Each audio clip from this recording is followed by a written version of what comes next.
poll.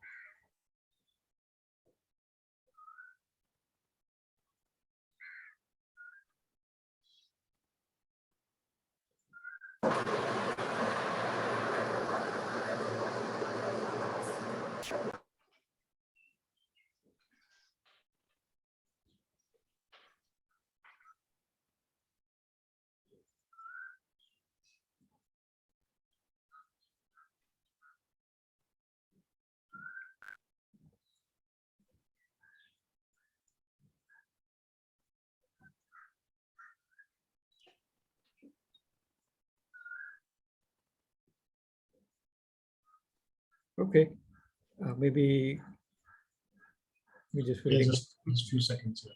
Yeah, just two people probably still thinking about it, which is fine. So yeah, so we see a good mix. A few people are completely new. A third of us are probably familiar with SysML V1 or good at SysML V1, which is good. That will help us. And a few of us have been following SysML V2 as well. So feel free to add in your perspective as well as we go along.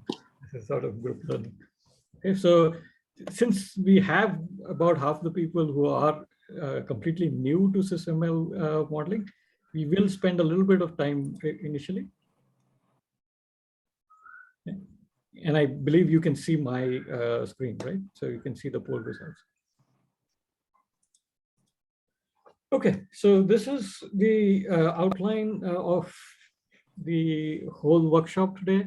We'll give a very brief outline of what is SysML, and we'll introduce an example of how a SysML model looks like in SysML V1.x that is currently being used.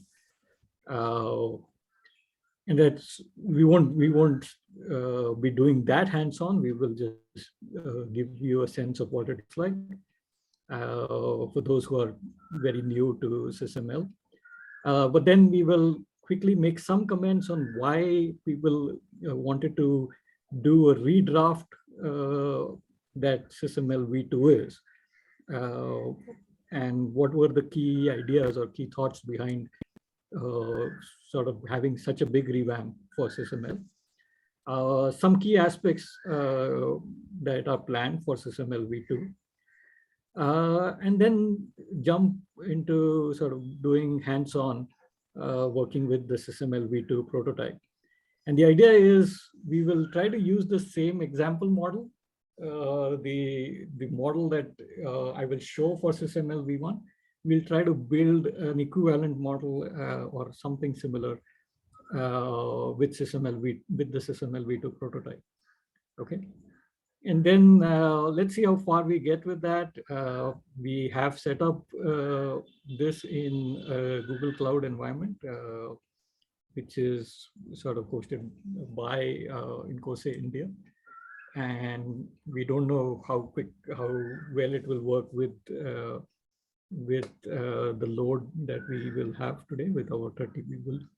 But let's see how far we get there.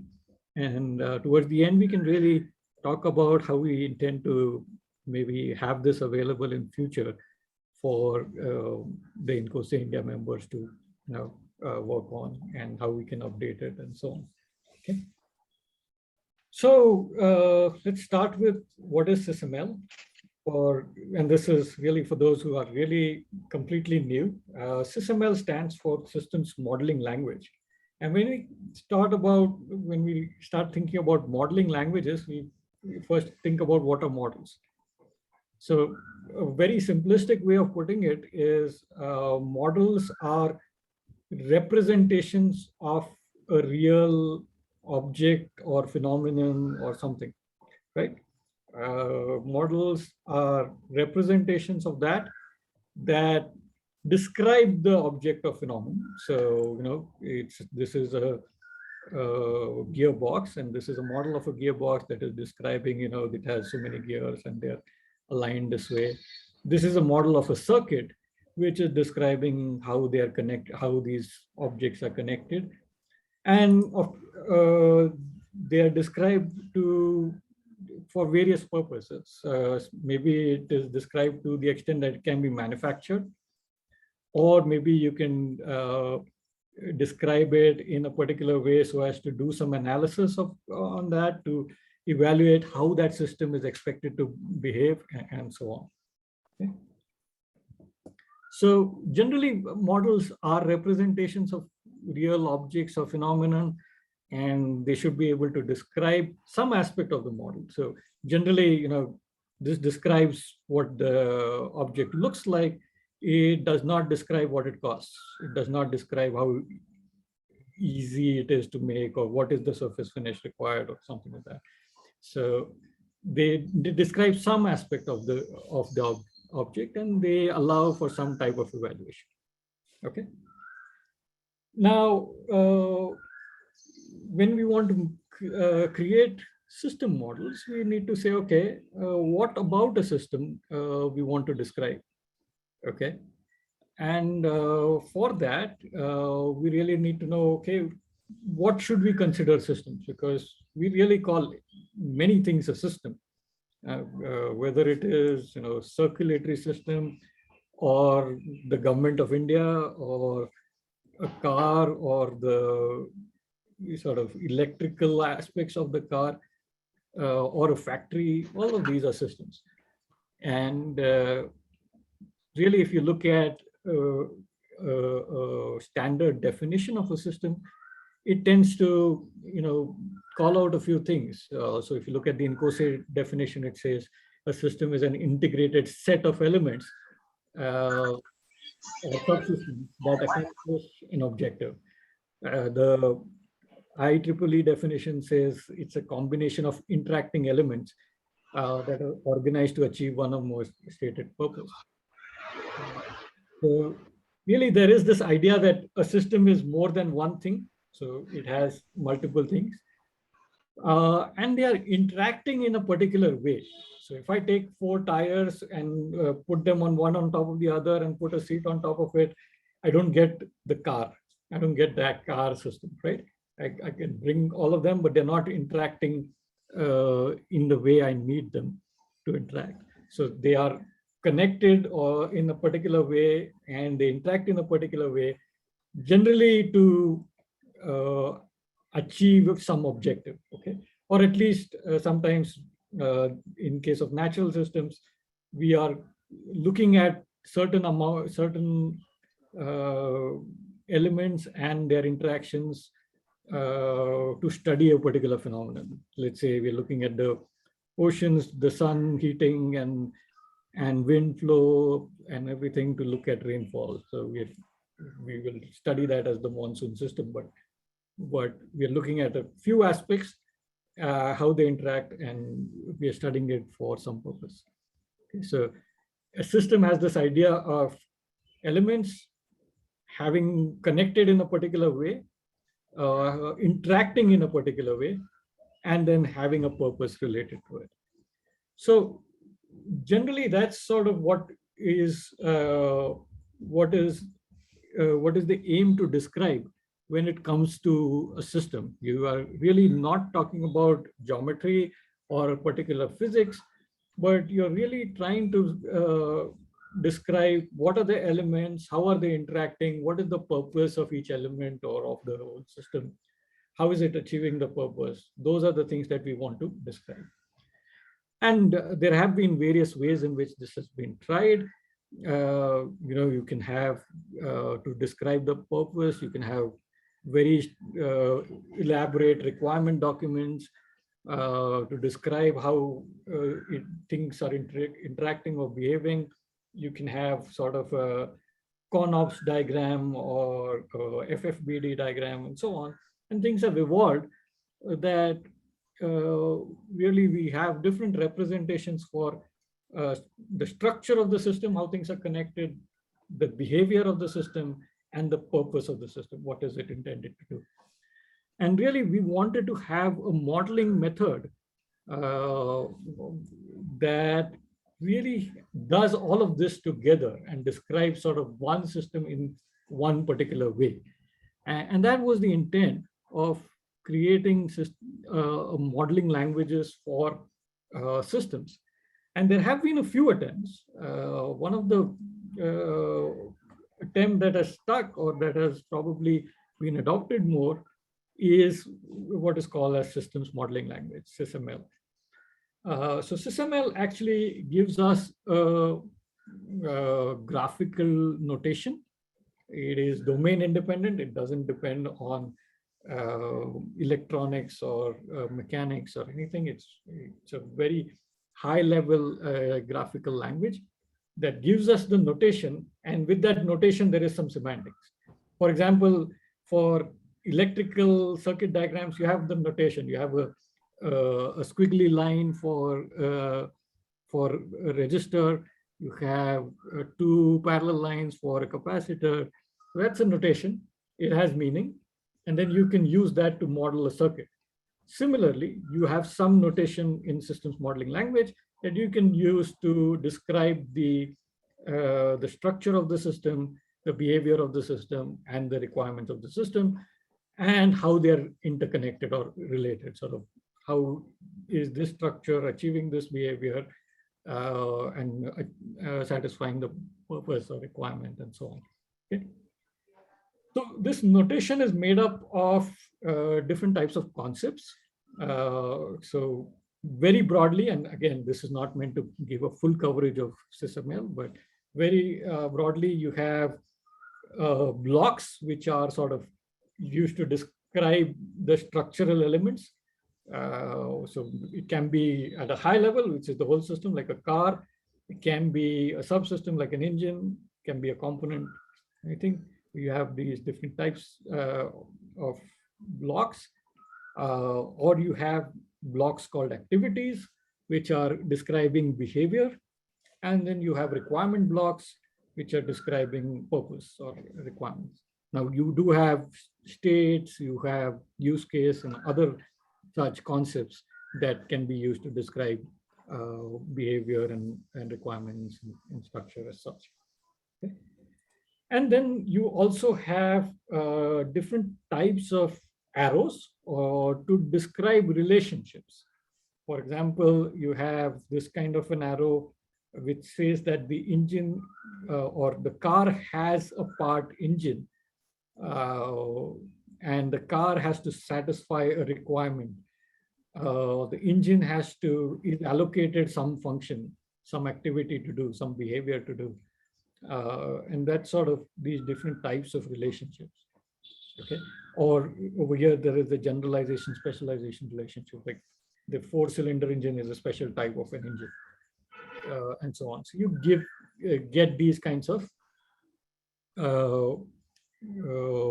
notation to describe your system. And generally, the idea is that you define some concepts. So let's say I define the concept of an engine, the concept of a wheel, and then use these elemental definitions to describe a more complicated system or more complex system, like a motorcycle. So a motorcycle has different parts: LW, RW, engine, chassis. LW is of type wheel, and so this is meant for the left wheel. RW is for the right wheel, and so on. So the motorcycle is sort of made up of these parts, and these parts are connected in the motorcycle in this way. Sort of the left wheel is connected to the chassis, right wheel is connected to the transmission, or something. So I should have called it front wheel and rear wheel, but so that's sort of how you lay that out. Okay. Now, of course, there are many more concepts that are involved, but this is sort of the broad idea. Okay. Now, the idea is you start defining or describing the system. With SysML V1, you describe these different aspects of a system, be it structure, be it behavior, in different types of diagrams. Okay. You have different structure diagrams, the one we showed for the motorcycle. You have different behavior diagrams. You have requirement diagrams. You also have something called parametric diagrams that define relationships between attributes or parameters of the system. The idea is that really you have one model, you have big model, or rather one sort of master model that is describing the system, but it is impossible for someone to see all aspects of that system in one particular way. So really use these different diagrams to see different aspects of the system, or to describe different aspects of the system, and they come together to become the model. Okay. So that's the idea, and that's how SysML V1 had it. Okay. Any questions so far? I see something that's up there in chat. Okay. Okay. So if there are no questions, let's just see an example of what a model in SysML V1.6 right now looks like. Let's just create a very dummy example. This is really not meant to be, as I said, not a tutorial on MBSE, but just a description of how the SysML modeling language works. So let's consider a laptop like this. Let's say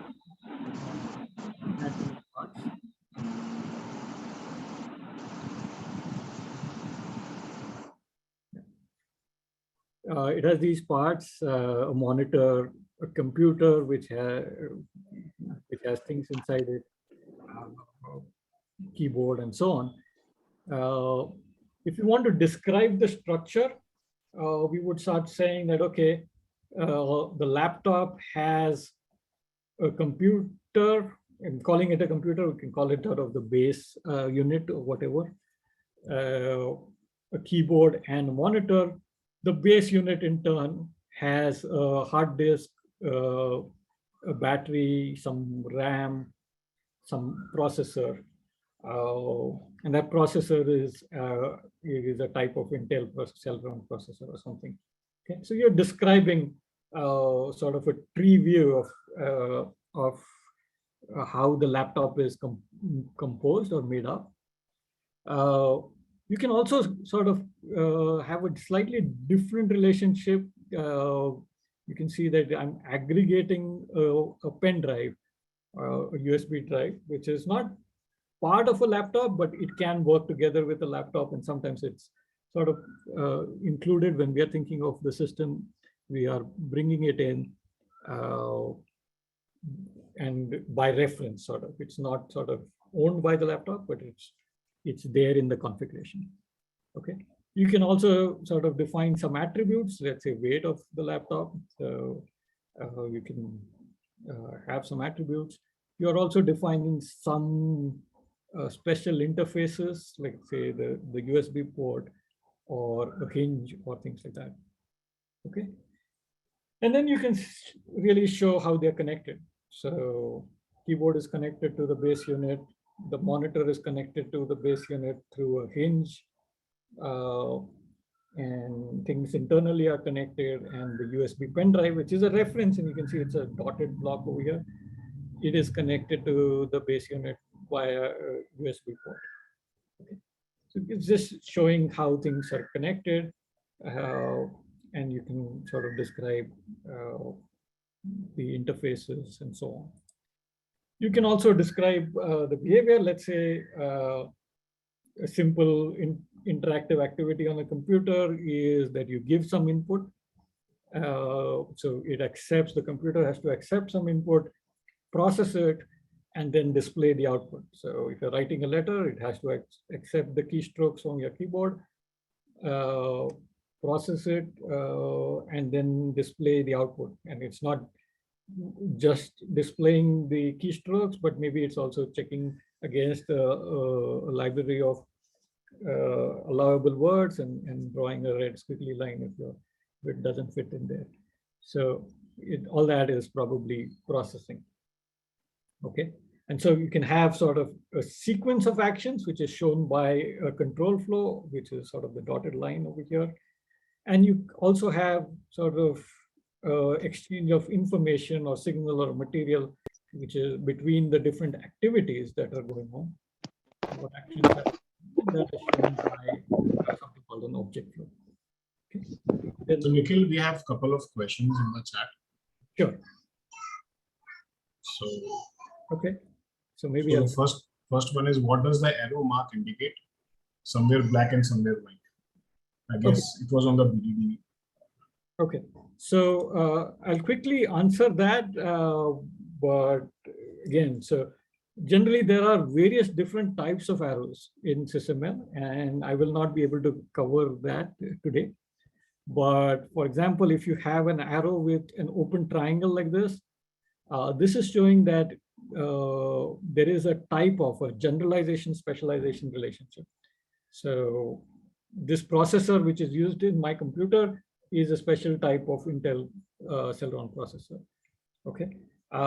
This kind of arrow with a diamond, a filled diamond on one side and open arrow on the other side indicates that a composition relationship. That means the laptop as a system is composed of a keyboard, a monitor, and a computer.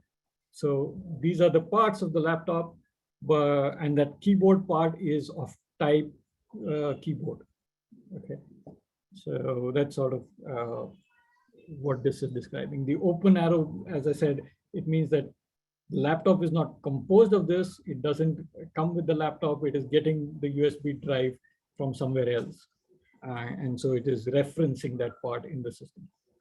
Okay, that USB drive has a separate existence outside the system also. Okay. Then second question is, what is the difference between different ports that SysML provides and when to use which port? Okay, so there are different views on that. So when SysML V1 started, they had flow ports and the different types of ports that were defined. Now with SysML V1.6, there is a distinction between full ports and proxy ports. And really the idea is proxy ports are not essentially, so if I want to show that the laptop is connected to the USB drive and not the base unit, which actually has the USB itself, I would draw a proxy port on the laptop. When the port is actually physically apart, you use a full port. So I would use a full port on the base unit and maybe a proxy port on the laptop. Just if I'm not showing the internals of the laptop and just showing the USB drive connecting to the laptop, I can use a proxy port on there. With the newer thinking, or rather that people are coming to, is we should always use only proxy ports. And if it's a full port, then let's just make it a part. And so that it is treated like all other parts of the system and connected to a proxy port. So that's sort of the view that SysML V2 will also take going forward. Okay, so there'll only be one type of port. Okay. Any other questions? No, I think we can go ahead. And thanks, Yatin, for sharing that link as well. Then the third aspect that I mentioned was requirements. The idea is that you have requirement blocks. You could sort of say requirements of the computer, and that requirement may be like a set of requirements, and it can be composed of, this sort of arrow is composed of. So you'll see various different types of arrows, but maybe there is a processing requirement that the laptop shall support playing games, laptop shall be portable. These are all requirements on that laptop. And of course, you could derive further, what does portable mean? So maybe you derive it down to mean that it has to be less than 3 pounds or something like that, so that you can carry it around, or it has to have a battery life of 8 hours and so on. So you can have different types of relationships between requirements, and then you can also specify, the laptop as a whole should meet this requirement of weight, the battery has to meet the requirement of running for 8 hours or whatever. So those kinds of descriptions can be specified with SysML V1. Now, there are further ideas, and I introduced this to really motivate why these things are thought about this way in SysML V2. People started looking at, requirements with just a text description is sort of limiting. Over here, you can see that the requirement states that the laptop should be less than 3 pounds. But really, I cannot access 3 pounds as a parameter that I can use in analysis experiment or something like that. So what people tend to do is, create a related constraint. And with some tools, you can sort of embed the constraint with the requirement and have like a special type of requirement which has the constraints. But that constraint is sort of total weight is less than 3 pounds. And then you further make a parametric diagram saying, okay, weight attribute or property, value property of this laptop is the one that has to meet this constraint of being less than 3. So that's sort of the ideas that people do use with requirements in SysML V1 already. And some tools support some additional parts to it. I'm not going into the tool specific things, but these things can be done. Okay. So are there any other? Okay, so there are just some comments. So any questions, any additional questions on SysML V1?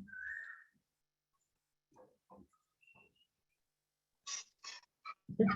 So hopefully for those who have been familiar with SysML V1, this was not completely a waste. It just brushed up some ideas and hopefully that will motivate the discussion for SysML V2. So SysML V1 really started out and was adopted as a standard in 2006. And at that time, given the vendors that were working on the standard and building tools around it, found it best to build it out as an extension of UML. Okay. And that's how it has stayed throughout since 2006 till now. SysML V2 has always been implemented as an extension of UML, except for tools like Visual Paradigm, which is more a visual like a schema. But most of the SysML tools implement SysML as an extension of UML. Also, what has happened is SysML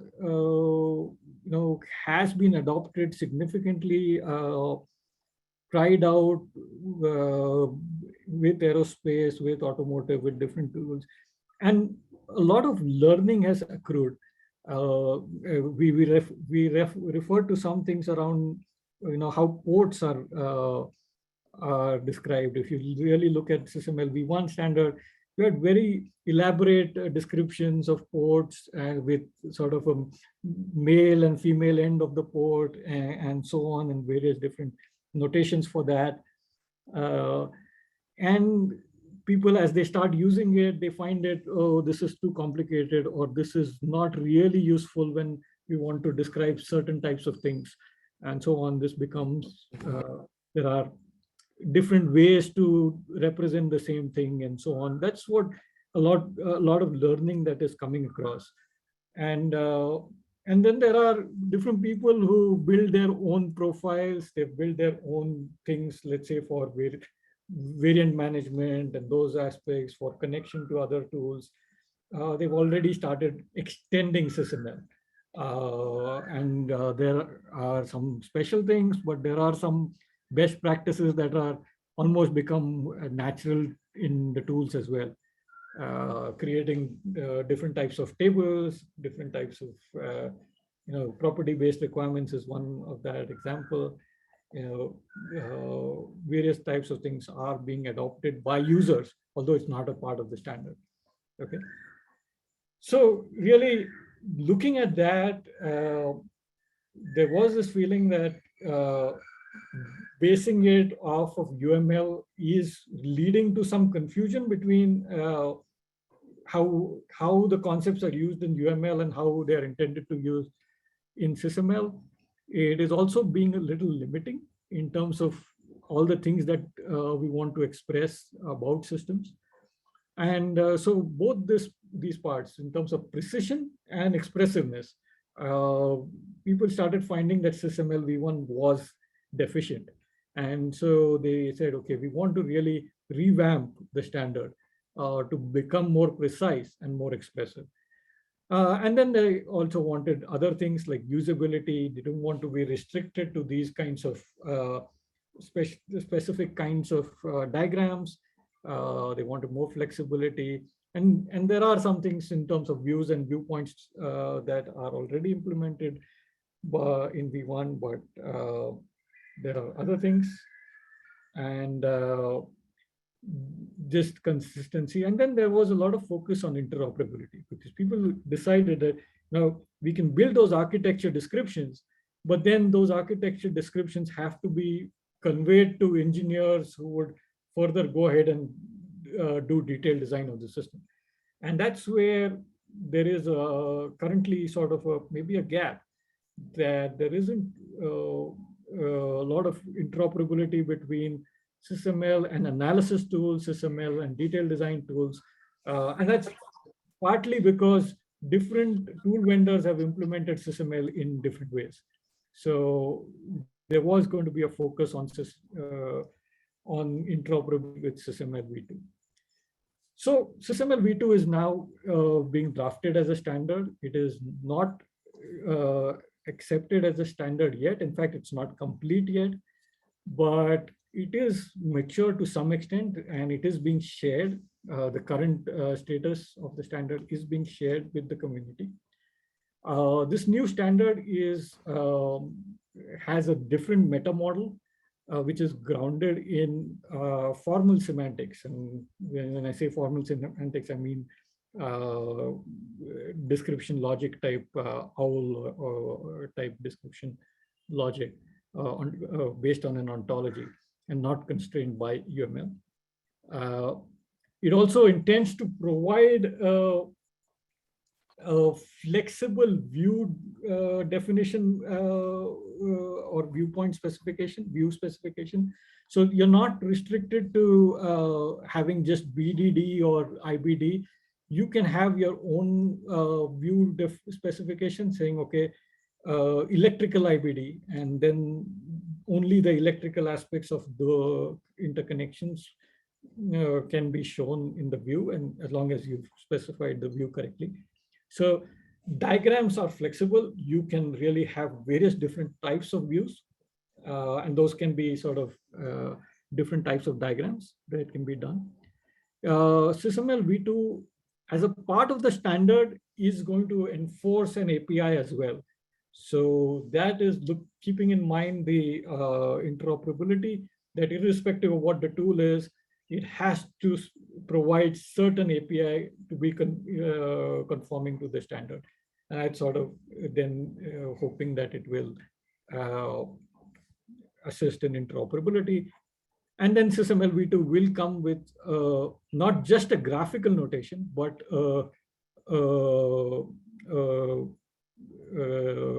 complementary textual notation as well. So it will have a textual syntax. So it becomes more precise in terms of definition and interpretation. Okay.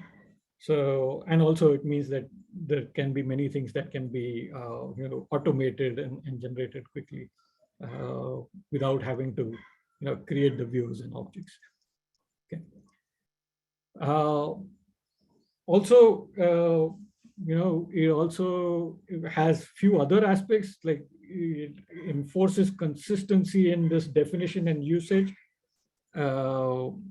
Parts of the things that I probably should have explained in the V1 diagram as well, but For those who are familiar with SysML V1, you define a block and then use it in, say, so we defined a block called wheel, and then in the motorcycle, we defined a part property called front wheel or rear wheel, and having a type of wheel. So the definition was the wheel, and the usage or the role was the rear wheel.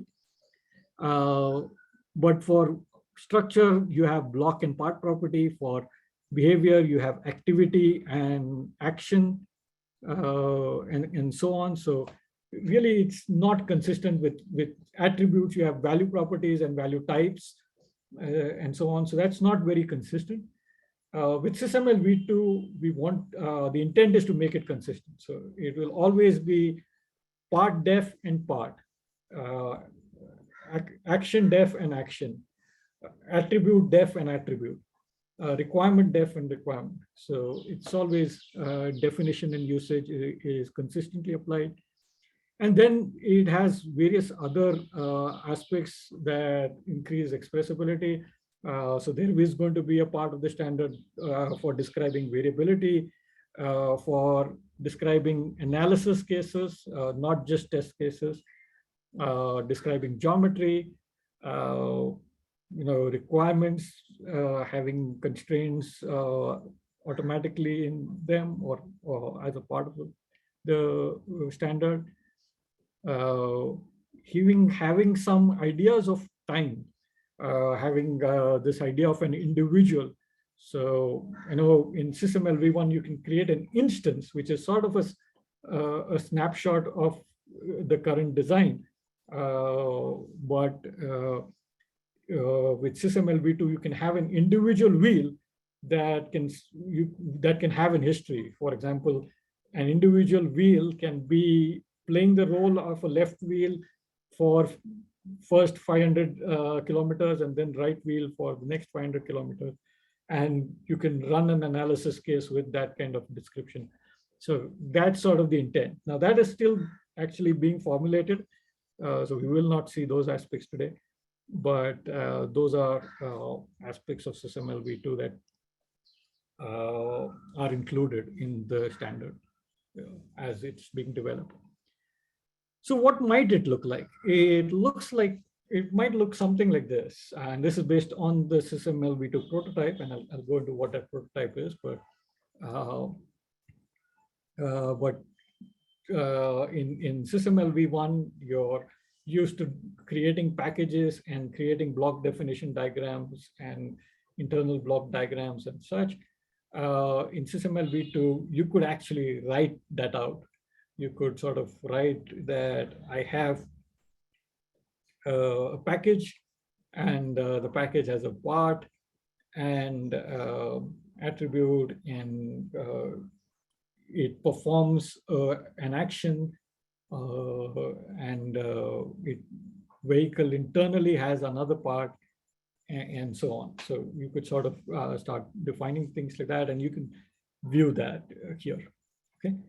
Now, whether we define things by text notation or by graphical notation will really depend on the tool, how the definition of the model can be done.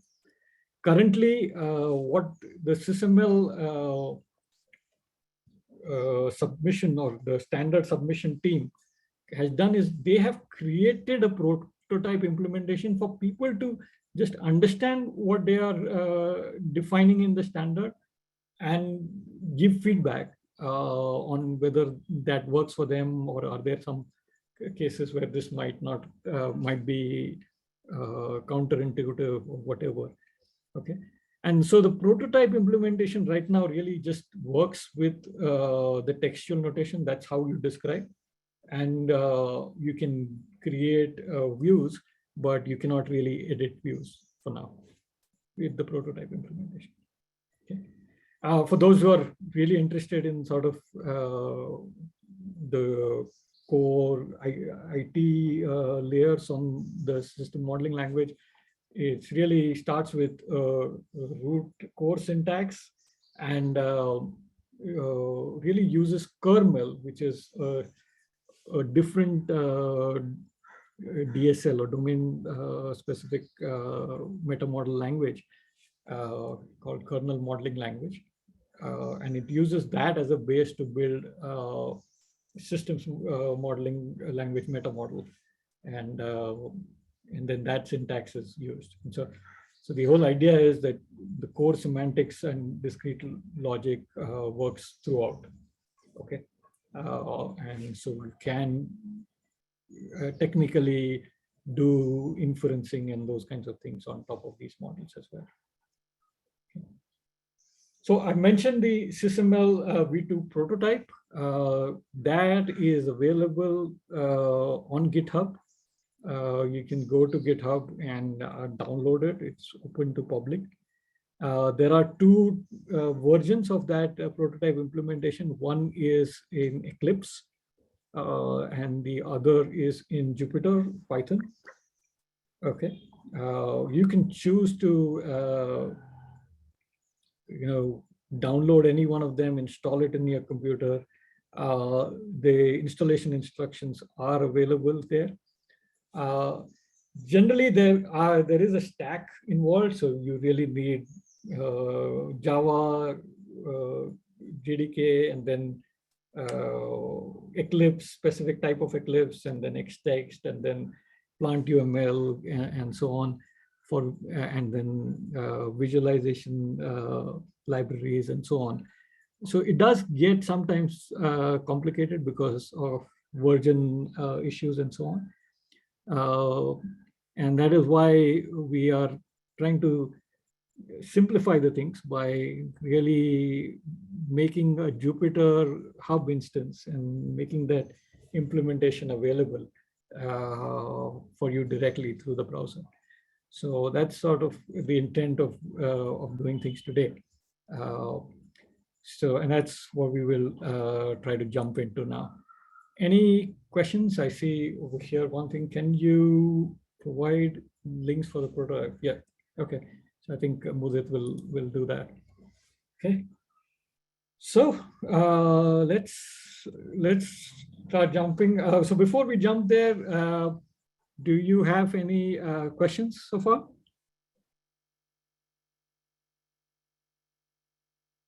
So maybe as you think of the questions, would encourage you to launch a browser and go to this URL 192.130.169. I think Mudit, you can share the link. Yes, Nikhil, I have pasted it in the chat. Okay. And then meanwhile, there's a question from Pradeep. Are we moving backwards by changing diagrams to code and command? Are we moving backwards by what? By changing diagrams to codes and commands. Okay.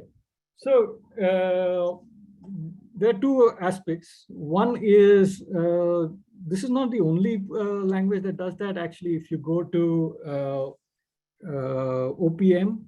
OPM standard has right from the start always had equivalent graphical and textual notation. Similar attempt is done with LML as well. So that's one aspect. Okay. The second aspect is, although there is the prototype implementation is using the textual notation as sort of the authoring interface, that is not what the intent is for final use tools to be used. Okay. The intent is really to that the tool will give graphical interfaces, and in fact, much richer graphical interfaces to build your models, and much more flexible graphical interfaces to build your models. But having the textual reference makes it more precise and makes it much more computer readable, so to speak. Okay, and that makes it you can build things up and so on. So before I answer other questions, maybe I'll give you some instructions because this might take some time. Once you hit this server, you should see Jupyter Hub come up over here, and you will see different server options. What you need to select is the last option. The first option will not give you SysML. First two will not give you SysML V2. The third one doesn't really work. So you have to choose the fourth one, and then click Start. Okay. Are So, you sharing your Jupyter Hub, or what are you sharing? I am sharing my browser. Okay, you see, what I see is the slide deck. Oh, is it? Yes. Okay, that's bad. Okay. Maybe I didn't share the screen. Let me go back and share my screen.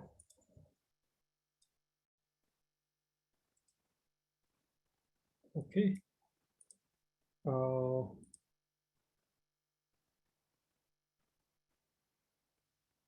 Okay, so maybe I'll step back a little bit by logging out.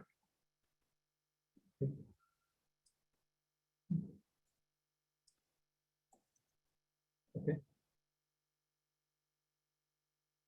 And oops, sorry. So once you go to the browser, you should see this sort of a login window. Can I hide the...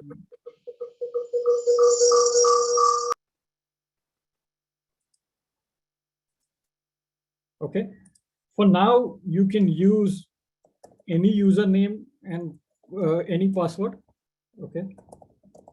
So actually, it is not really checking your username and password. You should be able to log in. Okay. And when you log in, I actually need to go here. You will generally see that option that I was showing you. Sorry, okay. So you will, once you log in for the first time, if you're logging in, you should see these options. What you need to do is select the last option and click Start. Okay. What this is doing, so right now we have our Jupyter Hub environment running on Google Cloud Kubernetes. And when you click on Start, what it is doing is it is creating a fresh server for you that is completely yours. It is a private server. It will load the SysML V2 Jupyter environment completely for you. And so that's might take some time to do it. You might actually get timed out. But you can return to it. If you just try to start again, you should be able to start. Yeah, so there's a question, how much time does it take to start the server? So I think it depends upon the traffic and the load. So we have not really tested this on such a large number of people. So we are doing validation and verification together.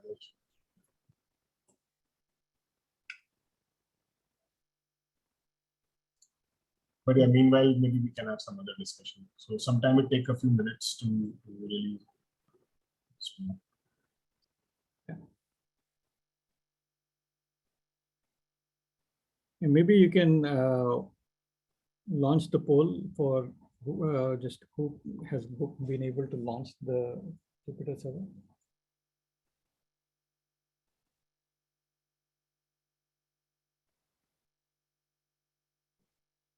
As you can see, my server is also launching right now. It had launched earlier, now I've stopped it.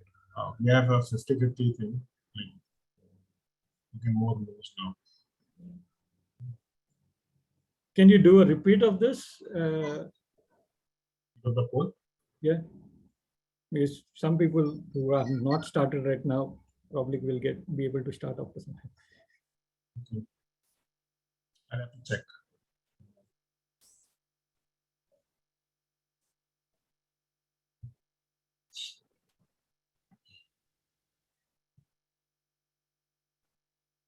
Yeah, so maybe I'll request the people who have got it started reply yes.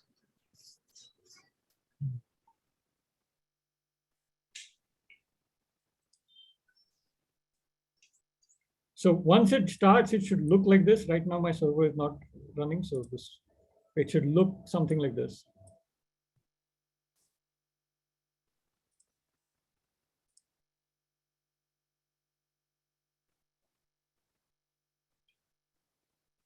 So we have about 9 people who were able to launch it.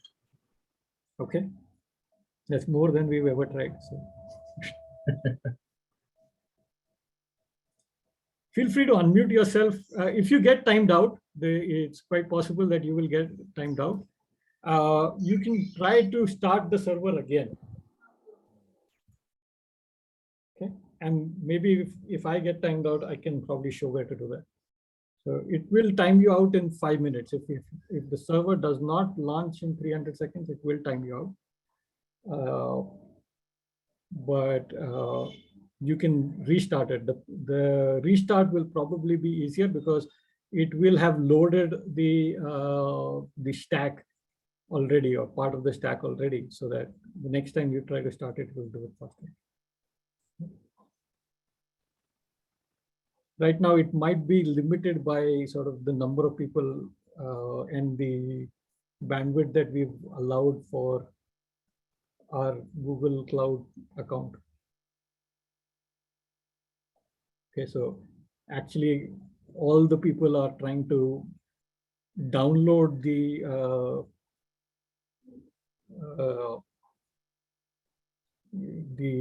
SysML environment and then get it set up.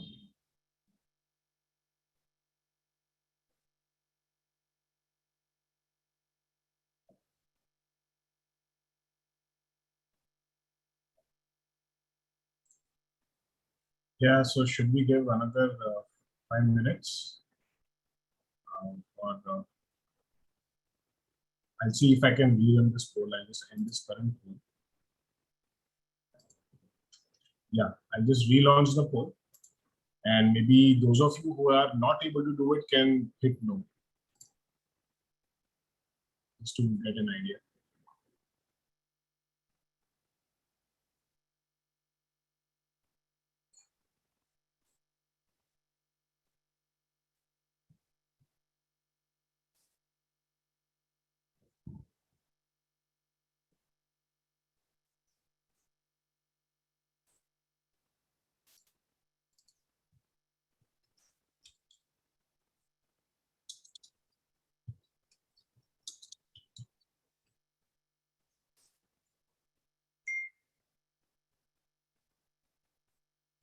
Okay, we still have a good number who have not been able to run this.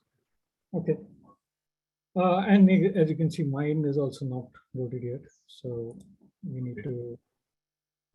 So another option that we have for those who are not able to load this way is to use a separate environment called SysML V2 lab.com. Okay. This environment is hosted in Germany by Tim Wilkins. So that too will have some limits. Also, this is not a Jupyter Hub environment. So this is not, as you do it, you should note that this is not a separate, so it launches a separate Jupyter Lab instance for everyone, each one of who connects, but it does not use separate file system. And therefore, be careful that you don't delete anything because it might be somebody else's files if you're using that server.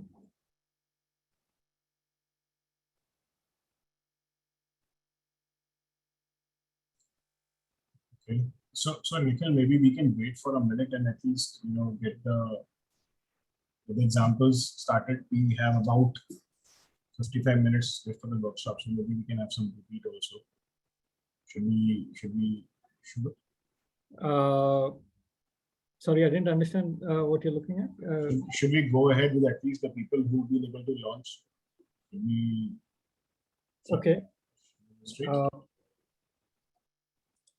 we should, but right now I'm not able to get started. So one thing I can do is I do have Jupyter on the other laptop, and I can.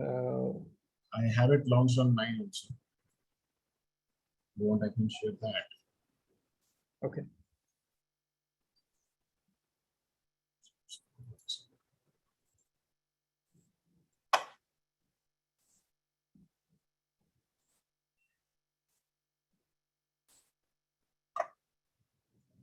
Or we could also use the slides.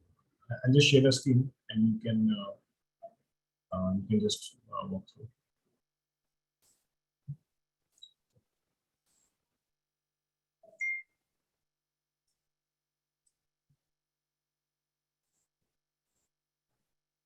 So you're able to see the screen?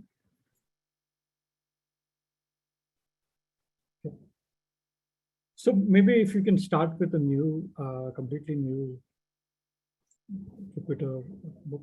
Yeah. So I think I should be able to give you access also. Is there a way you want to? okay. No. Okay. So for those who are not familiar with Jupyter notebooks or kind of coding notebooks in general, these are interfaces where you can actually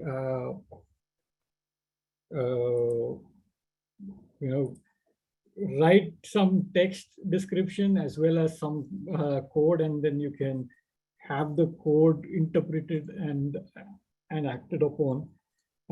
So it becomes a very useful way to describe your code, share it with others, and also do quick debugging and things like that. It's not for sort of a production environment code, but this becomes very useful to do it that way.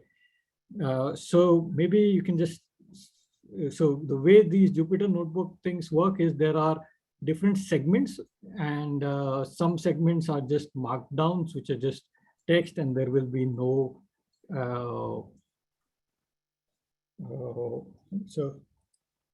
and some sections are considered to be code, and you need to specify what type of code that is. So if you see the right corner of Mudit's window, it says it is SysML. Okay, and then it uses that code to maybe even highlight keywords of your code, as well as then interpret it and process it. So I guess some people are still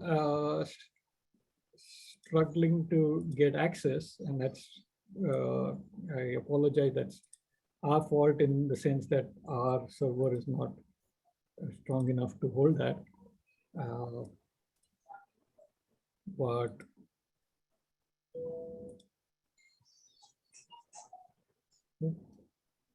So I think we can maybe get started with a very simple example. right, so we will get started with a simple example. Do you want me to share? I have the SysML V2 lab one up and running. Okay, yeah, that will be great.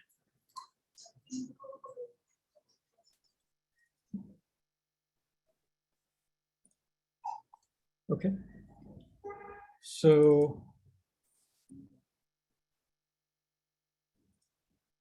okay, so maybe I'll start sharing. And for those of you who are not able to access this yet, what I would suggest is please keep trying.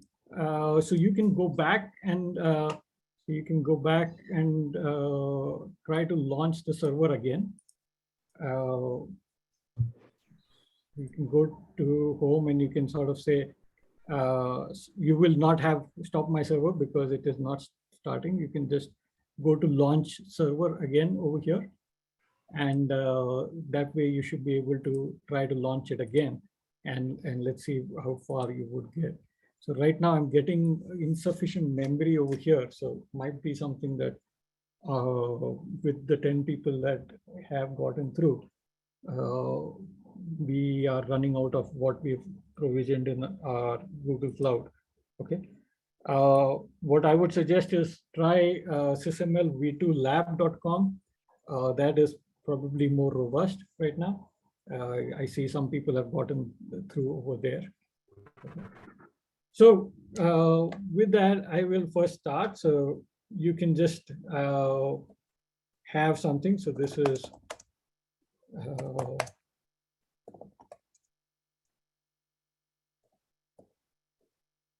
oops. Okay. This might be somebody else's model that I'm trying to think. So I will not, I will create a new notebook.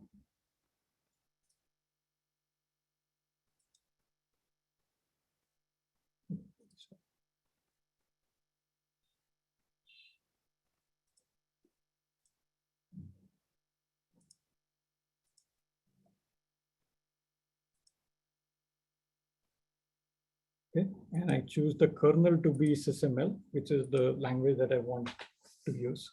Okay, so I can, if you have to start a new notebook, I can go here, go to new, and then start a notebook.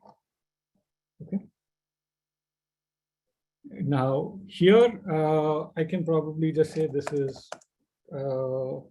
my first SysML model. And of course, it detected first as a keyword, but I want to just say that this is markdown. So don't think of this as code.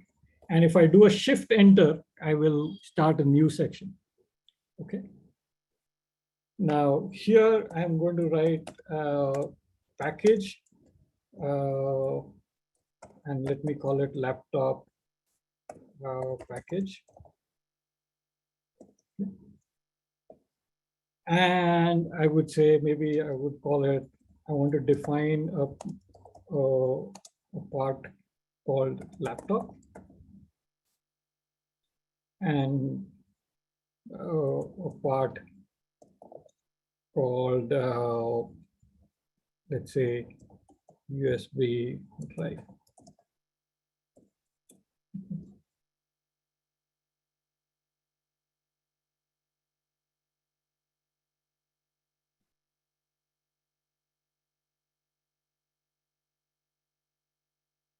Yeah, I think many people are creating the same name, so you might have to Yeah. Probably don't use untitled. That's a good point. Just give it your name. Save as okay. In fact, I would rather than not make it here also. I would go to community playground. Community playground, and I should make it there. Okay, so I should rather go here and create a new notebook.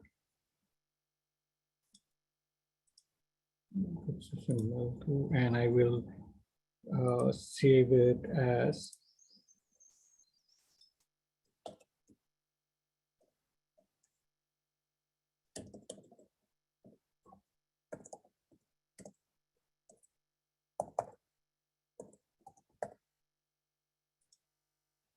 okay.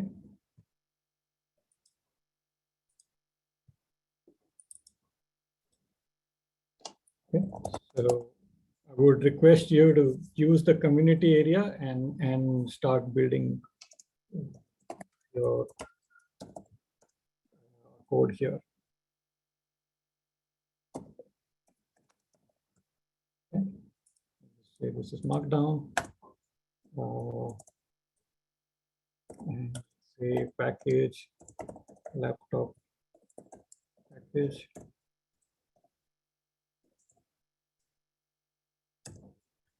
And laptop.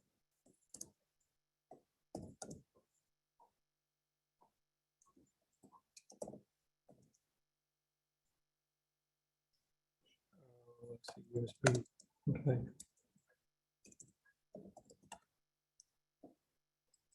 Okay.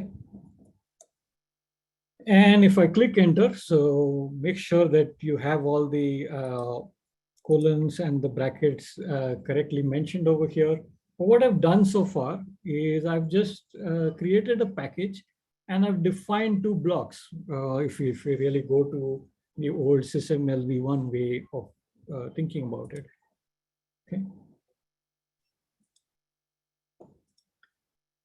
So if I really want to see a visualization of it, so I need to really call that out.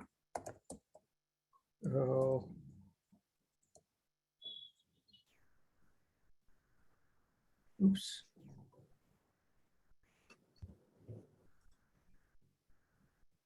What do I need to call it? Just a second.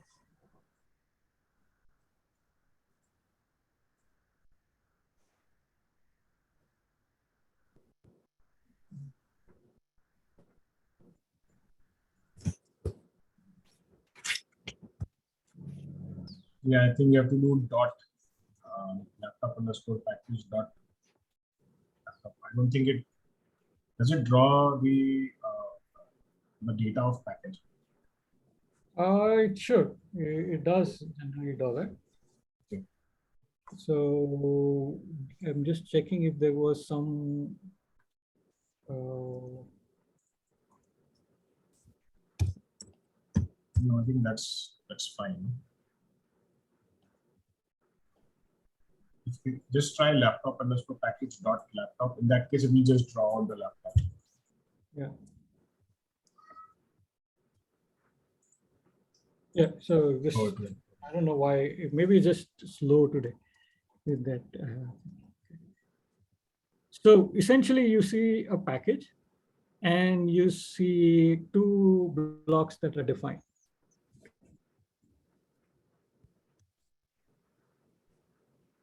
So this is a start. So we're getting some things. But let's say I wanted to define my laptop further, okay? I wanted to really not have the laptop as one, just one thing, but I wanted to have different parts of it. And let's say part keyboard, part, maybe I'll just call it keyboard, monitor, part,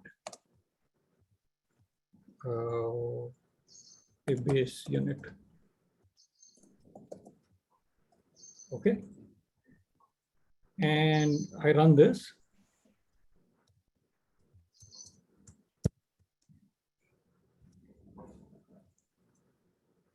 Okay. And I do the visualization again.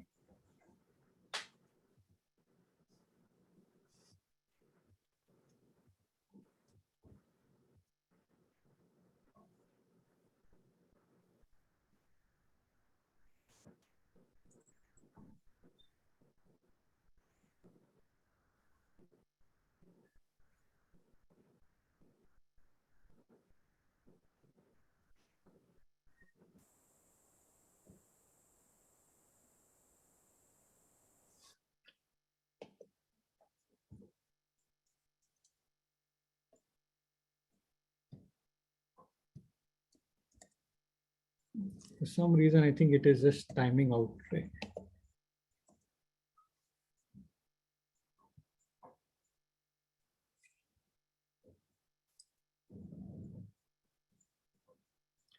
So to run the visualization, you just need to type %viz and then type the name of the thing that you want to visualize. Right now, we are looking at just the package. Okay. And okay.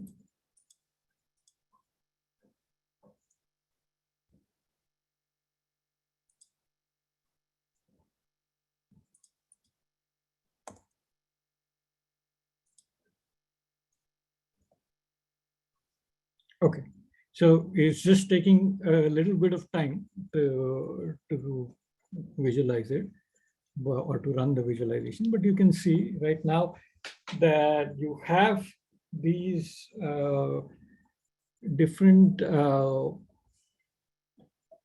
objects, and you have the part and laptop, and then the parts over here. Okay. Now, one thing to note over here, which is different from SysML V1, for those of you who are familiar with SysML V1, you can see over here, this is the part def, and over here, this is a part.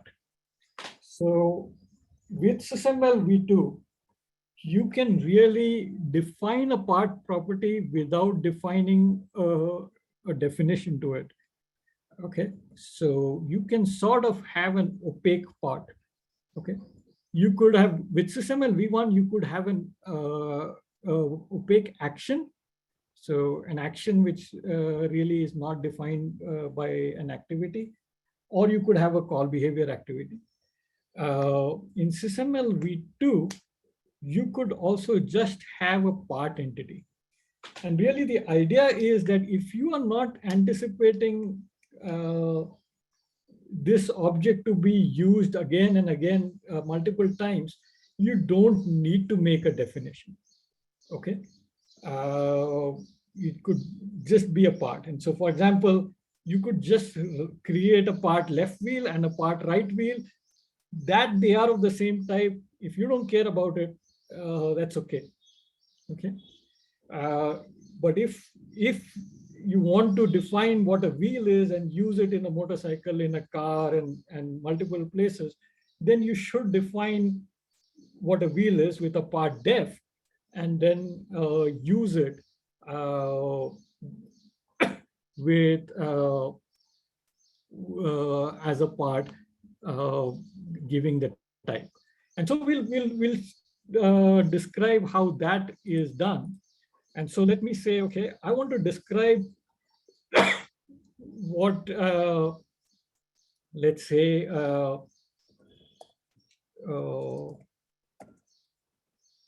it's like a part def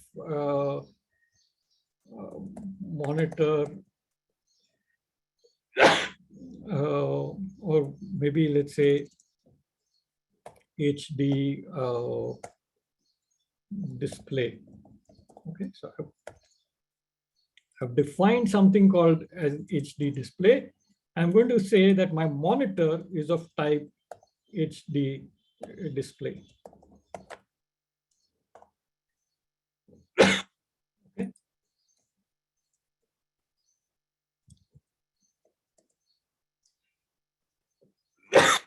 And you will see over here, now I have that this is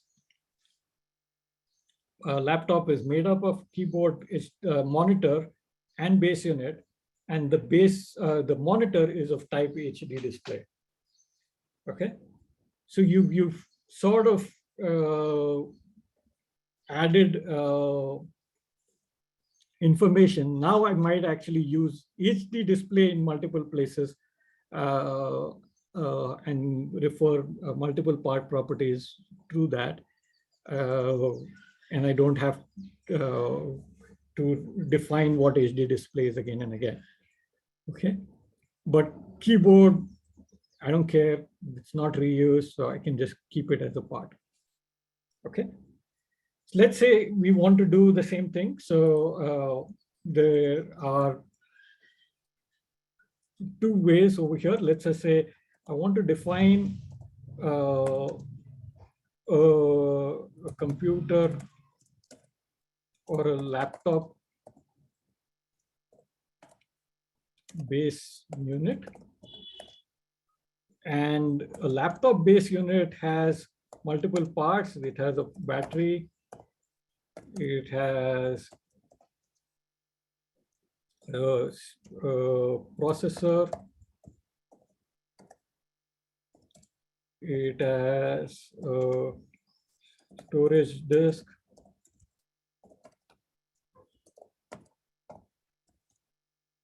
It has RAM. Okay, I want to say that this base unit is of type laptop base unit.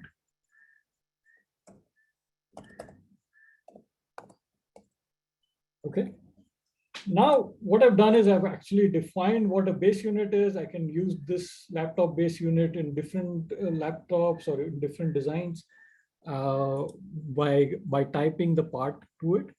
And of course, when I type it, it sort of is implied that this base unit will now have all these subparts. Okay.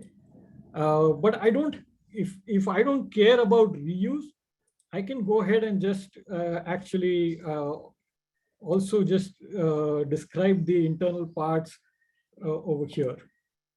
Okay, and let's say keyboard, I can just say has keys and maybe touchpad. Okay, and that is fine too.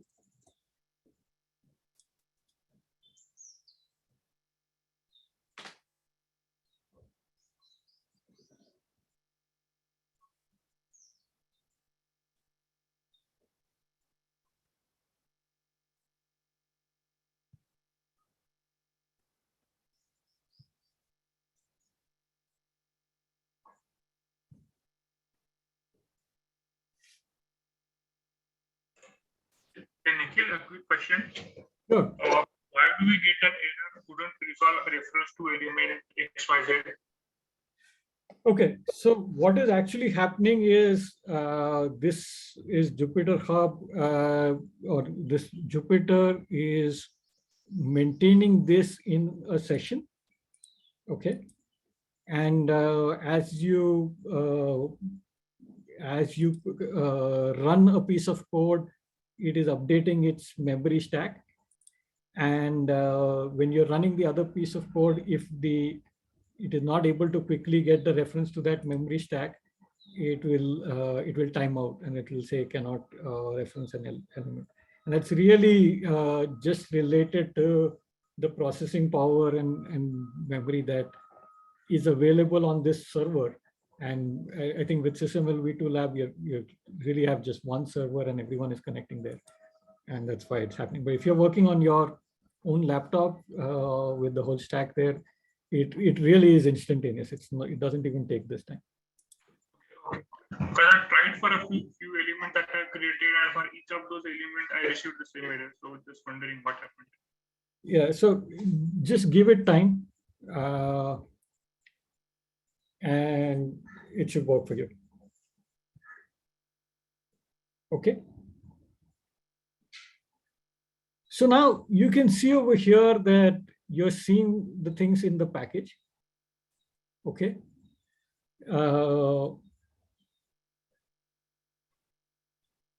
And that's good. But let's say I want to, and you're seeing lots of things in the package. You're seeing the USB drive, you're seeing the laptop, you're seeing the laptop base definition.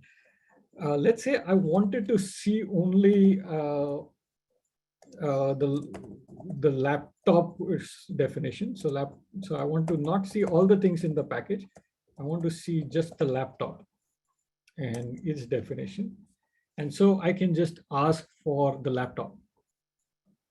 And you can see that, okay, the laptop is made of these parts and so on. And the type is defined over here. I assume what you know what a laptop base unit is. If you don't, you can look at what that type is. Keyboard, what is included is sort of shown over here already. Okay. Now, so you're seeing the hierarchy. Okay.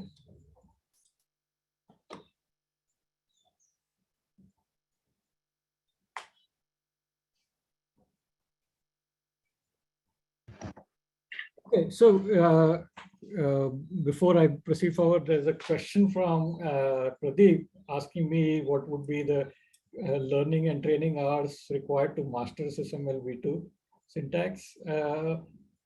And are there any tools that take care of syntax in the background?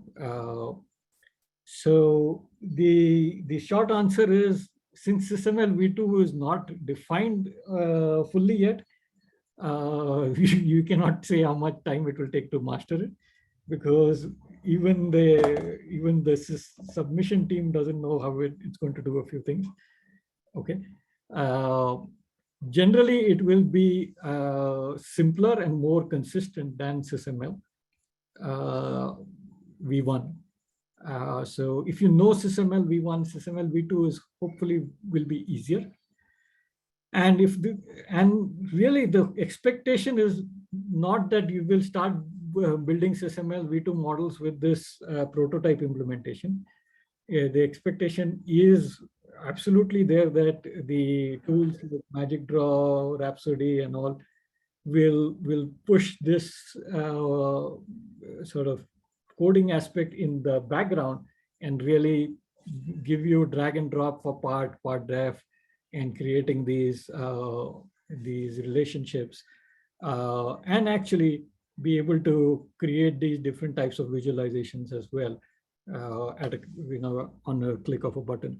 So in fact, you already have, if you push this model to Tom Sawyer software, and right, actually, if you go to Tom Sawyer software, you can see a demo of this.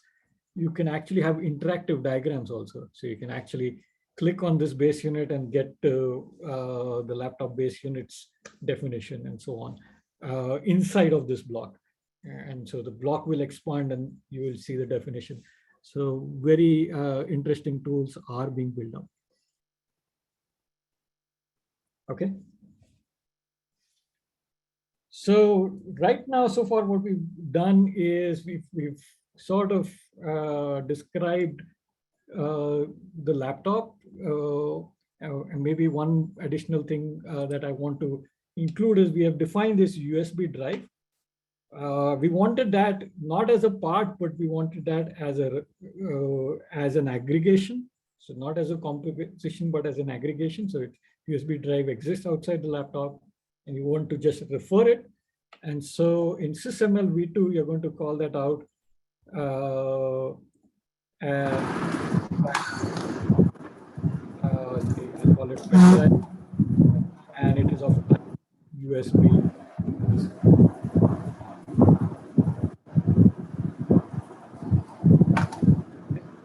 Can you just please mute yourself?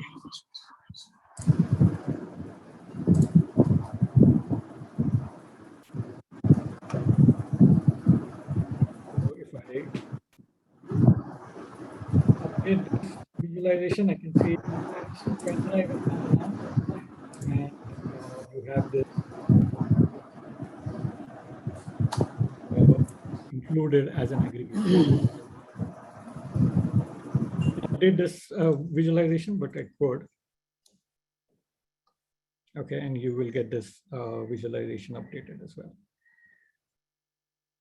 Okay. So good. Now, so far we've sort of shown the hierarchy. What we would also want is to show how the parts are connected to each other. And we also maybe want to show some interface.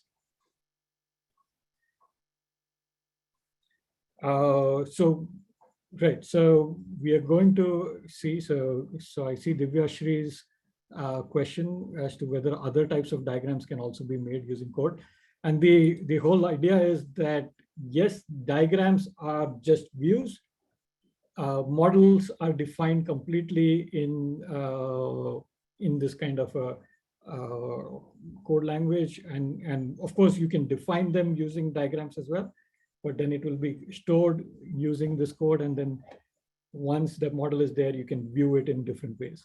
That's sort of the idea with SysML V2. But let me go quickly over here and let me define an interface. Let me call it a port def and call it USB port.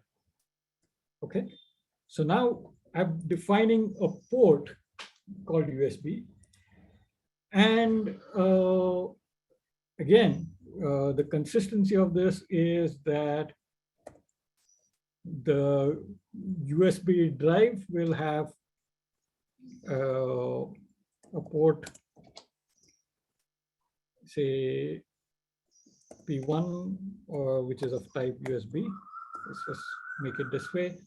I can also have the laptop base have a port, say U1 of type USB. Okay. And so I've defined that ports on these two objects, but I want to show how things are connected on the laptop. So I can kind of say, okay, connect keyboard to base unit. Okay. I can say connect monitor to base unit. I can say connect pen drive dot P1, which is its port, to base unit dot U1, which was its port. Okay, so I'm trying to make some connections here, and I'm defining that. So I'm going to put that in the definition again. And now if I try to visualize the laptop, I can see connections over here. Okay, and then I can see ports, but I see a whole jumble mix, right? I see the hierarchy, I see the connections. So maybe I want to separate those out. And the way I do that is, calling out a view specification. Okay, so I can say, I want to see right now the tree view of the laptop, or I can call out, I want to see the interconnection view of the laptop. Okay, and now you can see just how the objects inside the laptop are connected.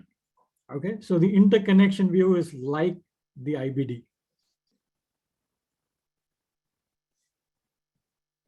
Does it make sense?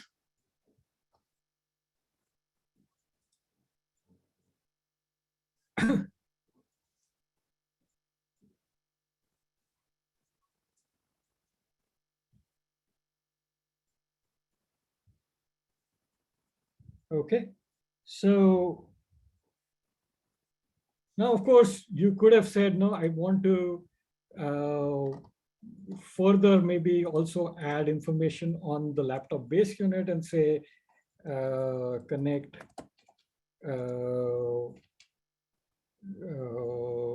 battery to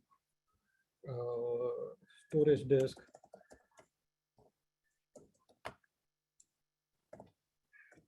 Connect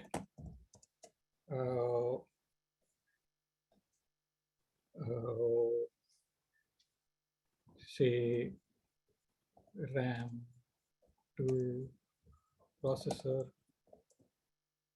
Okay, so I'm adding some details on the base unit. I can also another thing that we were looking at in SysML V1 was sort of having a value property. In this case, a value property over here is called an attribute, and actually it is used to take various different types of properties. So flow properties, value properties all become attributes in SysML V2. And you can just say attribute weight. Okay. Now I can just keep it at attribute weight. It can actually say real, but if I want to use real, then I have to import the meaning of real. And so I need to import a library called scalar values. And actually I can just import the real concept from that library. Okay. So then I can add that. Oops. Okay, so it has to be a double colon over here. Sorry.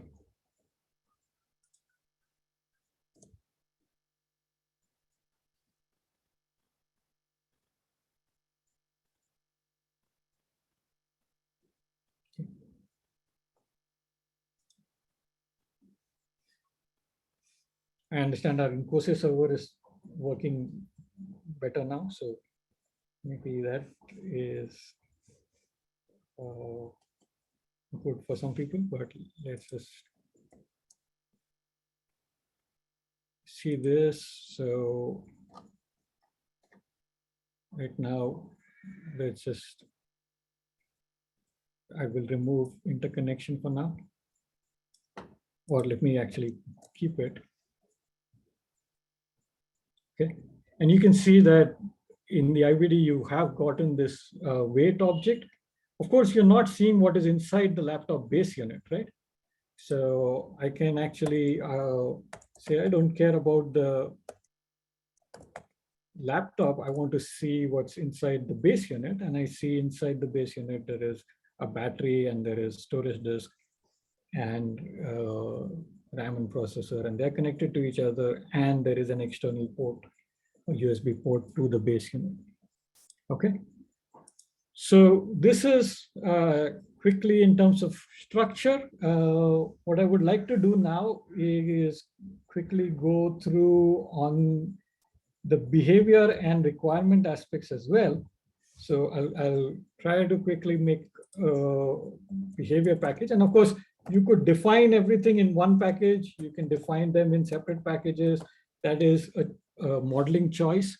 If you define them in different packages, you need to have them in session or you need to import them. So that's something that we need to be careful about.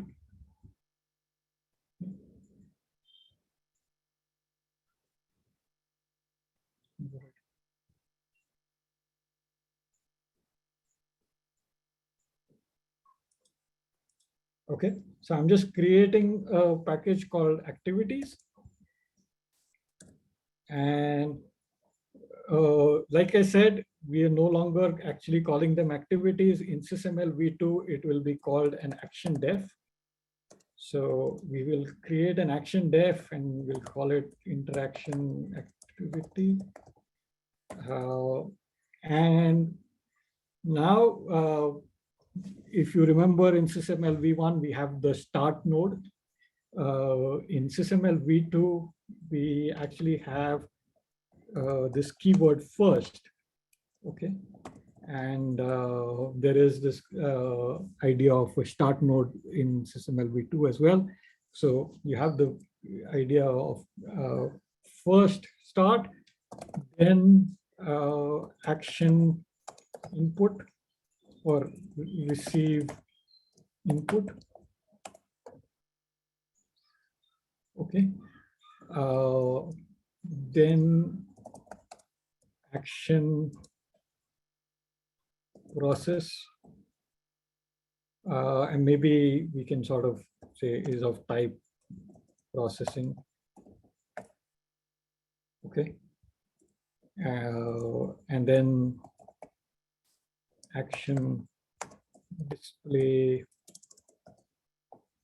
output. And then done. Okay. So that's one action that we define. Of course, we need to define what processing is. So right now I'm just making things up. So I'm just going to say action def processing. I really don't, I'm not interested in defining that in detail. That package is created and I can do with activities and enter. And of course, this is going to take time.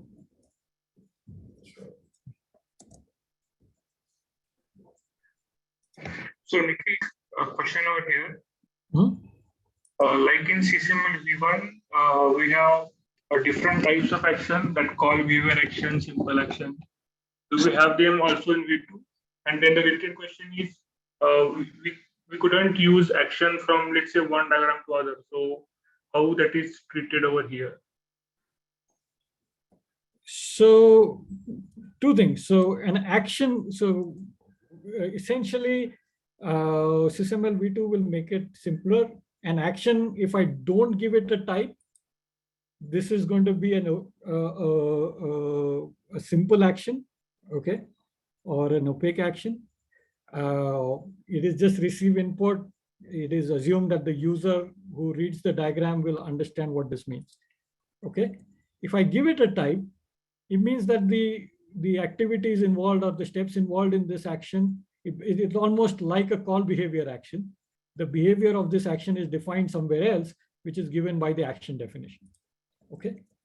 I cannot reuse an opaque or an action anywhere else. This is just a name to the first activity or action that is happening over here. Outside of that, it doesn't really have any meaning. Okay. But once I make an action definition, I can use it in various different action definitions, and I can define maybe some other activity which has a processing step.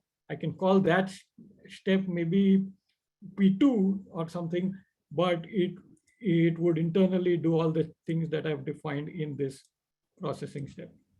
Okay. You have an extra I after T. Oops, is it? Yeah, activities you written, you remove I, yes. Yeah, okay. Thanks for spotting that. I am just blaming the processor for my mistake, but essentially this is how it will look. Okay.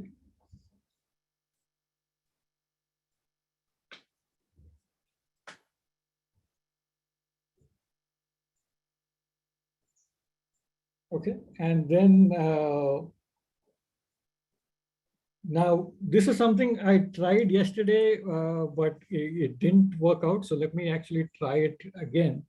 Is let's say this processing let me actually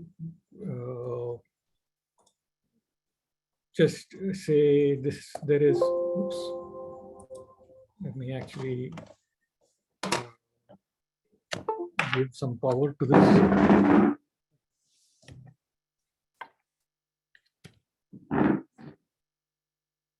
Okay, and let me create an output parameter. So some out, say text, and maybe, so what I'm trying to do is I'm skipping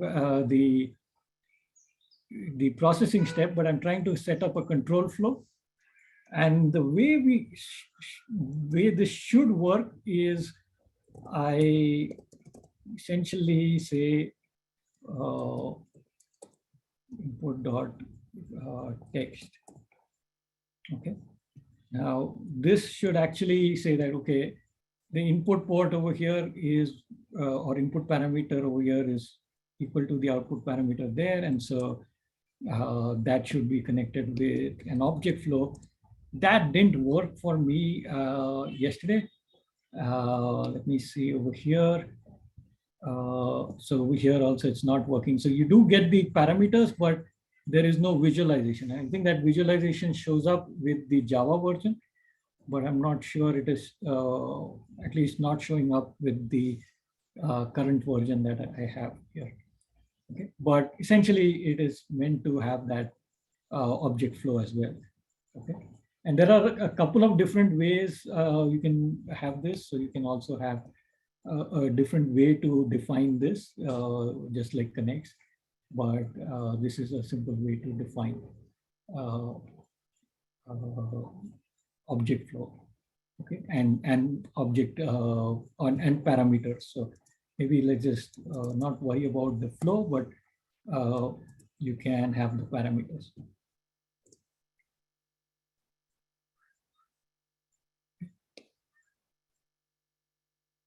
Okay.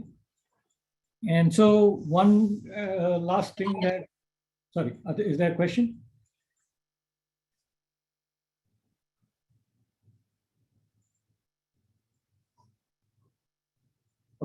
So now one last thing that I want to show is working with requirements. And so let's just create a requirement package. Okay. And to Yatin's question, if you really want to use an action definition in a different package, you need to import that package or have that in session. So you have to be careful of that aspect. Now, this is all requirements of the prototype. So I don't want to emphasize that on that. As you really use the tools will really manage the importing and all for you. And so the way you currently maybe have a used project or load a library or something like that. So that's sort of how we would do it. Okay. So let's create a new package. And over here also, let me actually just import scalar values.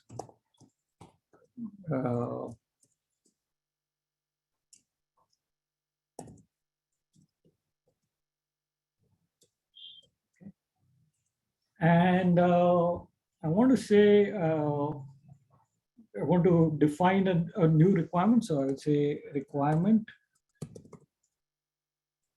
say weight requirement. Okay. And then I have to define its text. That would be the way to define text is using the keyword doc, and the weight shall be less than 3 pounds. Okay, if you want to use kg, then that's fine too. And you need the semicolon. I'm not sure about that. We will check that. But now we will also start defining some of these things. So with a requirement, you can also have attributes. So attribute where system weight, okay, of type real, and attribute allowable weight of type real, and constraint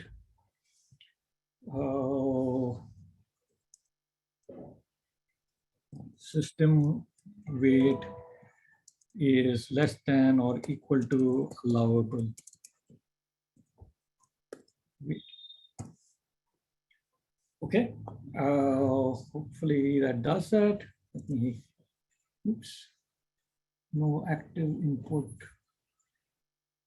on line 5, or do I need to not?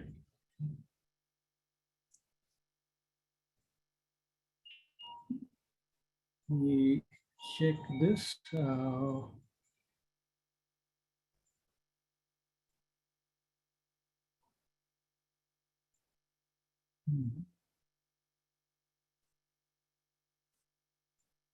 So maybe let me just move this for now. No viable. Oh, okay, yeah, okay, this was the problem. So I called it a constraint. I didn't give a name. So constraint max limit, and just give it a name, and then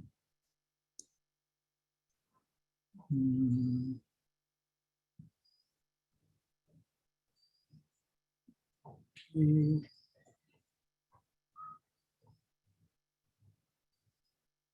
No viable input.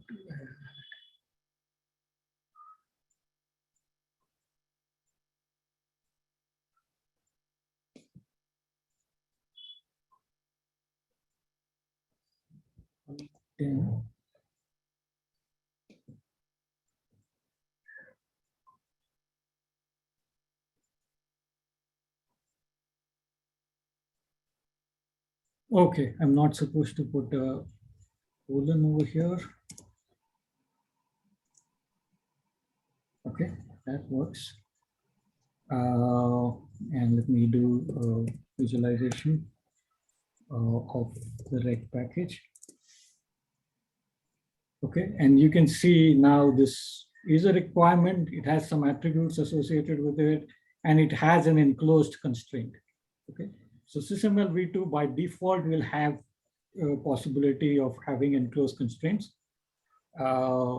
Let me actually try to add that documentation line, whether that was going to create an issue. Now, there is some issue with this visualization. I get this as a bubble. The earlier visualizations, it would just come as a text in the block. I think there is this current version that is available is giving that out as a bubble. Okay, so this is quickly what I wanted to show. Of course, as is this, with everything else, you can have a requirement def, and then you can reuse the requirement in multiple places.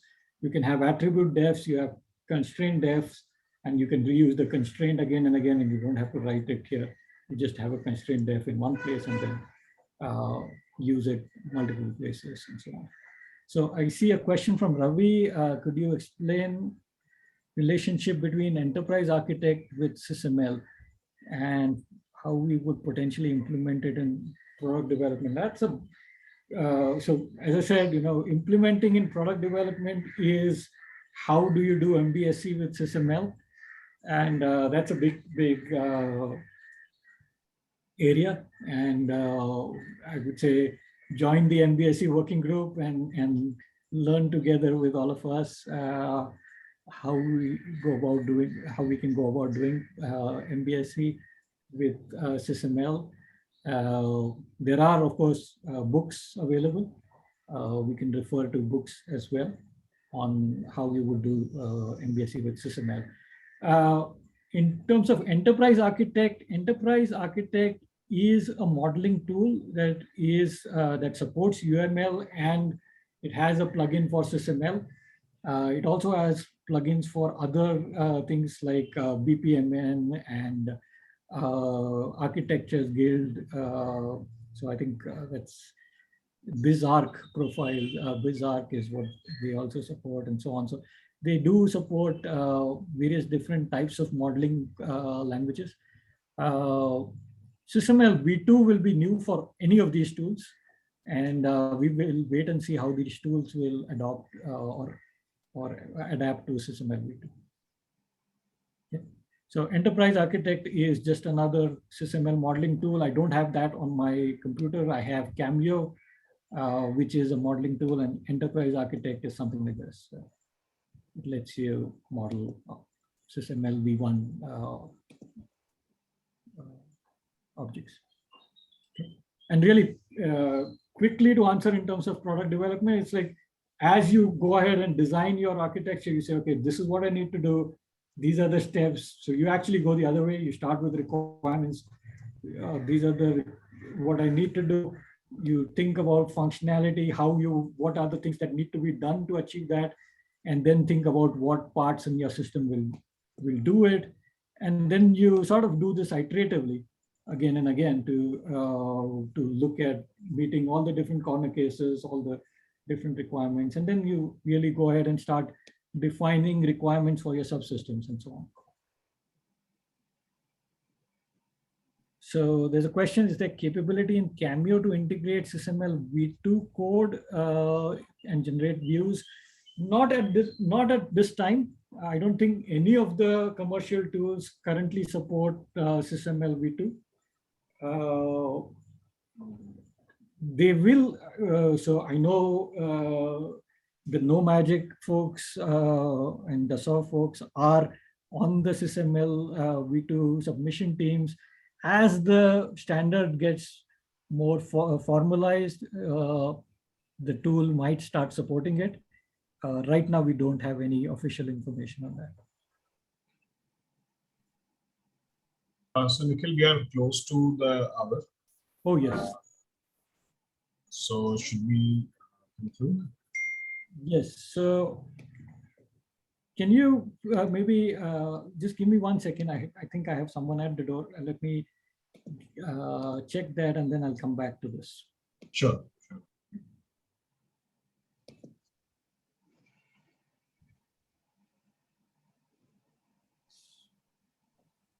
Okay, so we did have something. So maybe you can just have a quick look at this contrast between V1 and V2, and I'll just be back in a second.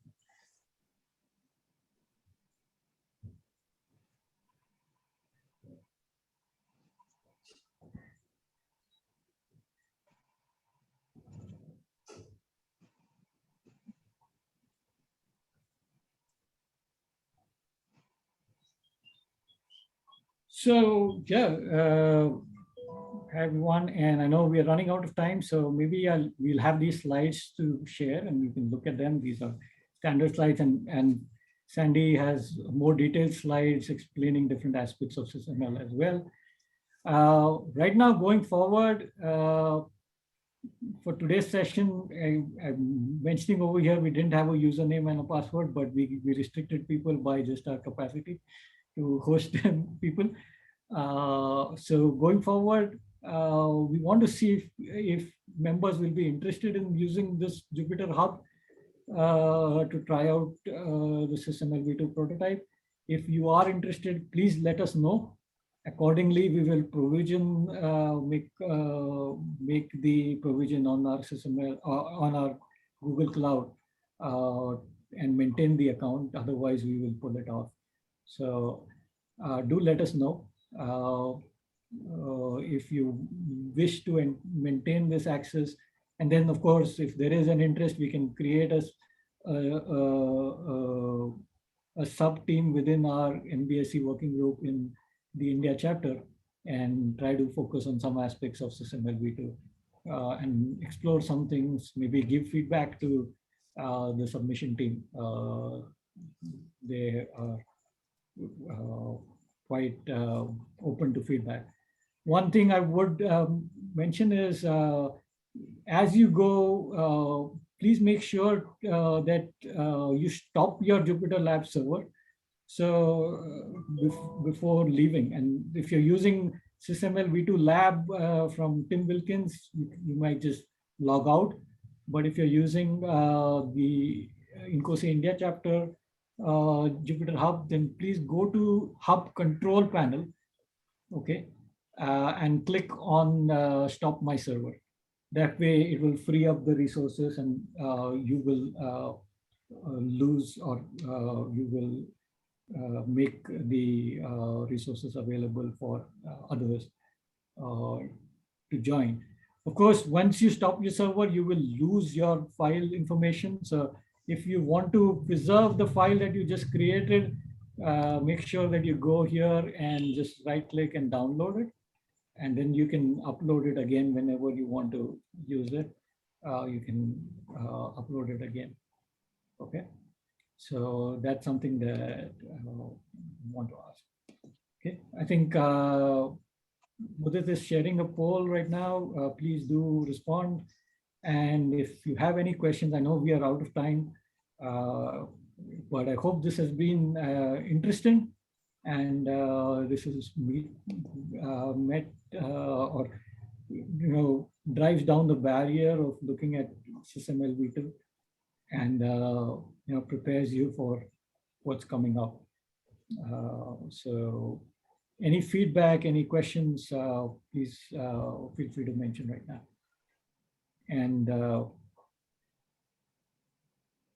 yeah, Mudit, any other comments from you? No, I'm just putting in our email IDs here. Okay. In the chat, and also in Incosi India chapter email IDs. So feel free to just write to any of them. Okay. And yeah, so actually, if you look at the poll, there are 5 options. I'm glad at least I've got answers in 4. So I'll just maybe end the poll now, since we're not getting any more answers, and share the result. So basically, I know all of us would like to learn the language. We are learning as we are doing this. But I really like that 2 people have said supporting with the IT infrastructure, and that's also what we are looking for. So that will be great. Yeah. So there's also a question, can you share with us how and where to start SysML? So if you're looking for SysML, I think as Nikhil mentioned, you could give it a try through some of the tools like EA or Cameo, and also join the MBSE working group. I think there we can take on this discussion. Yeah, so both Cameo as well as Enterprise Architect have trial versions that you can download from their website.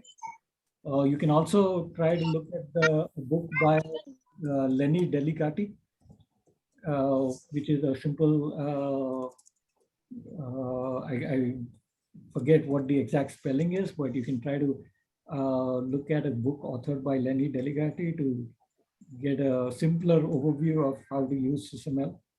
And then if you're more interested, you can see more complicated books by Sandy Friedenthal or Holt and John Holt from Scarecrow Consulting and so on. And you can also see tutorials. Cameo, No Magic has many tutorials on their YouTube channel. So that also could help you get started.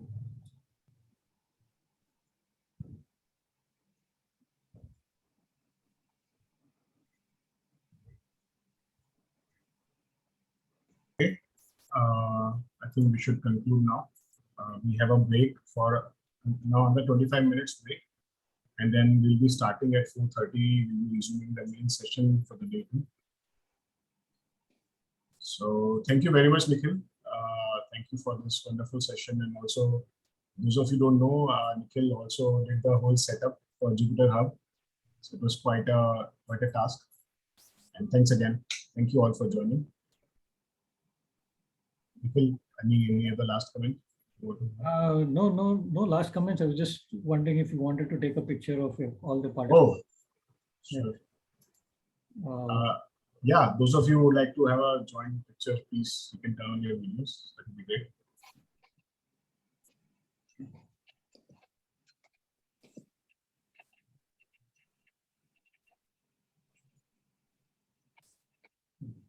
So, and I would encourage you, if you're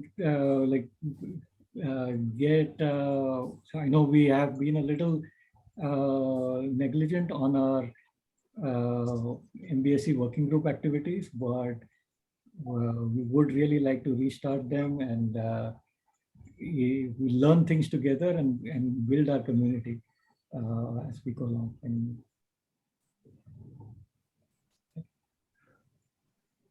Okay. all right. Thank you, everyone. Thank you. Did you get a picture captured or something? I did get something. Okay, good. I think we are recording this also, so I guess Yes. people who are here. Yeah, so I know some of us here have already interacted through the working group, and hopefully we will continue to do that. Others are welcome to join. So yeah, thank you all, and see you in another 20 minutes for the rest of the event. And thanks again, Nikhil. Yeah, thank you. Thank you. Bye. Thank you, Nikhil. Bye. Thank you.